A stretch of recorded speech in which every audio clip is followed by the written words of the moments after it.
నాయకుడు అనేవాడు సరిగ్గా ఉంటే ఆ నియోజకవర్గం ఎప్పుడూ కూడా అభివృద్ధి పదంలో ముందుంటుంది. దాన్ని మరొకసారి నిరూపించారు పవన్ కళ్యాణ్.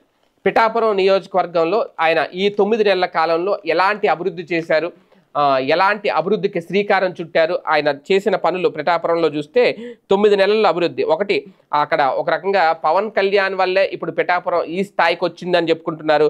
ప్రధానంగా శుద్ధగడ్డ కాలువ మీద 4 కోట్లతో బ్రిడ్జ్ నిర్మిస్తున్నారు. 1.35 కోట్లతో పశువుల సంత ఆధునికీకరణ చేస్తున్నారు.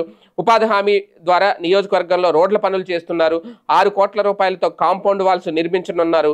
గొల్లప్రోలు అలాగే వన్నిపూడిలో ఎస్సీ శ్మశాన వాటికల మార్గాలకు ప్రత్యేకంగా భూసేకరణ నిధులు కూడా కేటాయించారు భూసేకరణకి. అలాగే పిఠాపురం ప్రభుత్వ డిగ్రీ కళాశాల ఆధునికీకరణకు 1.75 కోట్లు మంజూరు చేయించారు. ఆల్రెడీ 32 ఉన్నత పాఠశాలలకు 16 లక్షలతో 64 క్రీడా కిట్లు అందజేశారు. 33 జడ్పీ ప్రభుత్వ ఉన్నత పాఠశాలల్లో సైన్స్ ల్యాబ్లు ఏర్పాటు చేశారు. ప్రభుత్వ పాఠశాలలు అలాగే జూనియర్ కళాశాలలు వసతి గృహాల్లో వసతుల కల్పనకు 3 కోట్ల రూపాయలు మంజూరు చేయించారు ఇప్పటికే పవన్ కళ్యాణ్. అంతేకాదు పిఠాపురం పాదగయ క్షేత్రం చెంతన 1 కోటి రూపాయలతో నగరవనం ఏర్పాటుకు కూడా శ్రీకారం చుట్టారు.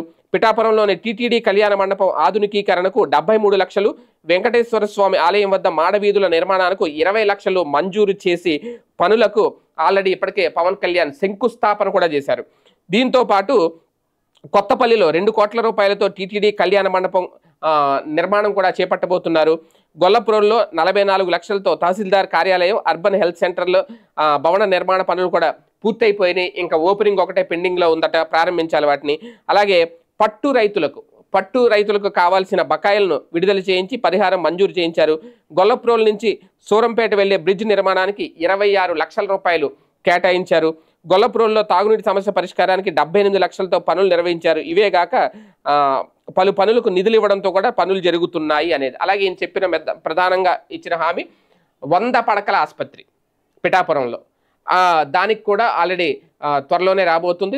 దాన్ని కూడా నిధులు కూడా శాంక్షన్ చేయించారు. దానికి కూడా శ్రీకారం చుట్టారు. అంటే ఒక నాయకుడు, సరిగ్గా నియోజకవర్గాన్ని నడిపించే నాయకుడు, నియోజకవర్గ అభివృద్ధి కోసం పోరాడే నాయకుడు, కృషి చేసే నాయకుడు ఉంటే ఎలా ఉంటుంది అనడానికి నిదర్శనం పిఠాపురం నియోజకవర్గం. అది భవిష్యత్తులో చెప్పుకోబోతున్నారు. అలాగా పవన్ కళ్యాణ్ గారు కంప్లీట్గా పిఠాపురం నియోజకవర్గాన్ని అభివృద్ధి దిశగా ముందుకు తీసుకెళ్తున్నారు అనేది ఈ లెక్క.